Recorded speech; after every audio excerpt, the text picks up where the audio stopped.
तो हरपाल जी ने नियम ले लिया, रोज 1000 महात्माओं को भोजन कराते। अब 1000 की जगह कभी कभी 1200 भी हो जाते, 1300 भी हो जाते, 1500 भी हो जाते। लेकिन हरपाल जी करते कुछ नहीं थे, कमाई का कोई जरिया नहीं था। केवल दादा परदादाओं की पुश्त से जो उनके पुश्तैनी धन था उसी को ही खर्च करते जा रहे थे। 1 साल तक बढ़िया चला, 1.5 साल बढ़िया चला, लेकिन 1.5 साल बाद धीरे धीरे धन खत्म होने लगा। जैसे ही धन खत्म होने लगा हरपाल जी बड़ी चिंता में आ गए, क्या करें।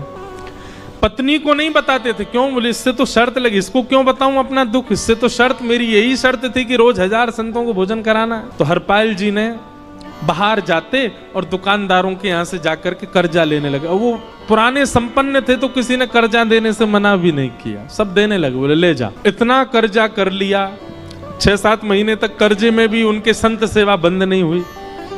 6-7 महीने बाद मांगने वालों ने मांगना शुरू किया, बोले हमारा दो, हमारा दो, हमारा दो। किसी का नहीं दे पाए तो पूरे नगर में ये हो गया कि भैया हरपाल जी अब पहले जैसी स्थिति में नहीं है, कर्जा इनको देना बंद करो, ये देते ही नहीं है पैसा लौटा करके। सब बिगड़ने लगा, धन नष्ट हो गया, इज्जत चली गई, लेकिन उनकी संत सेवा नहीं रुकी, रोज संत सेवा करते। एक दिन मन में विचार करने लगे, अब क्या करूं, अब तो मुझे कोई कर्जा भी नहीं देता, गहने भी सारे बिक गए, धन भी सारा खत्म हो गया।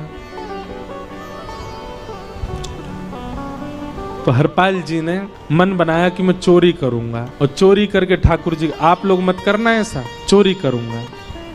हरपाल जी चोरी करने जाने लगे। लेकिन हरपाल जी का नियम था कि वो किसी के धन की चोरी नहीं करते थे। संपन्न लोगों के घर में जाते थे और उनकी रसोई घर की सामग्री चुरा लाते थे, चीनी, दाल, आटा, चावल, मूंग, नमक, मिर्च, ताकि भंडारा हो जाए सुबह। इस प्रकार महाराज चोरी होने लगी। एक घर की हुई, 2 घर, अब तो हल्ला होने लगा, बोले कि घरों की सामान, राशन चोरी हो जाता है। वो बड़ा विचित्र चोर है, धन नहीं चुराता है, राशन चुरा के भागता है। ऐसी चोरी होने लगी महाराज। अब तो लोगों ने अपने अपने घरों में पहरेदारी शुरू कर दी कि चोरी ना हो। तो हरपाल जी को और दिक्कत होने लगी, क्या करें, कैसे करें। धीरे धीरे हरपाल जी इस स्थिति में आ गए कि अब संपन्न लोगों के यहाँ उन लोगों को ढूंढते जो ना कभी संत सेवा करते, ना वैष्णव सेवा करते, और उन लोगों के यहाँ जाकर के थोड़ा बहुत धन चुरा लेते, स्वर्ण चुरा लेते।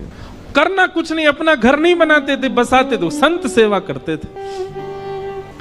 ठाकुर जी रीझ गए हरपाल से। ठाकुर जी बोले, देखो ये सब चोरी कर करके और मेरे संतों को पवारा है। ठाकुर जी बोले, इस पर अनुग्रह करने जाना है।